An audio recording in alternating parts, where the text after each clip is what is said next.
হ্যাঁ হ্যাঁ জানি, আপনারা ম্যাগি সকলেই খান এবং মাঝে মধ্যেই বাড়িতে হয়ে থাকে, কিন্তু এভাবে খেয়েছেন কি? জল বসিয়ে দিয়েছি প্যানে, দিয়ে দিলাম সামান্য লবণ। জল ফুটে গেলেই দিয়ে দেব 3 প্যাকেট ম্যাগি।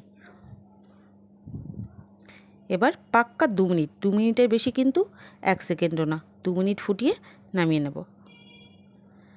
আর এটাকে ঠান্ডা জল দিয়ে ধোয়ার কিন্তু প্রয়োজন নেই। এদিকে বেশ কিছুটা মানে 1.5টা মতো পেঁয়াজ, বড় সাইজের পেঁয়াজ মিহি করে কুচিয়ে নিয়েছি। 4-5 কোয়া রসুন, কাঁচা লঙ্কা, ধনেপাতা সবগুলোই মিহি করে কুচোনো। এবার দিয়ে দেব 3 প্যাকেট, 3টে যেহেতু ম্যাগি নিয়েছি, 3 প্যাকেট ম্যাগি মশলা। দিয়ে দিলাম ডার্ক সয়া সস 2 চামচ দিয়ে দিলাম। এবার প্যানে 3 চামচ মতো তেল গরম করে নেব। খুব একদম ফুটন্ত তেল হতে হবে কিন্তু। এই ফুটন্ত তেলটা এবার দিয়ে দেব এই পেঁয়াজ রসুনের ওপরে। এর ওপরেই দিয়ে দেব, এবার একটুখানি ঘেটে নেব, নিয়ে ওপরে দিয়ে দেব ম্যাগিটা।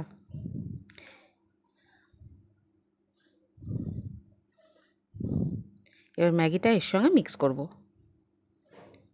সুন্দর করে ম্যাগিটা মিক্স করতে হবে যেন প্রত্যেকটা ম্যাগির গায়ে এই মশলাটা লেগে যায়।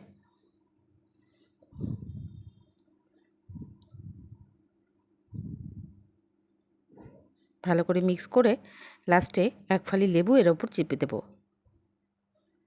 ব্যাস রেডি আমাদের ম্যাগি। একবার অন্তত এভাবে খাবেন। আমার ধারণা আপনাদের বাড়ির রেগুলার বেসিসে যে ম্যাগি হয় বা আমাদের বাড়িতেও যা হতো, তার থেকে কিন্তু এটার স্বাদ একদম অন্য রকম। একবার না খেলে এটার স্বাদটা আপনি বুঝতেই পারবেন না। অসাধারণ হয়েছিল এই ম্যাগি। একবার অবশ্যই বানিয়ে খাবেন কিন্তু।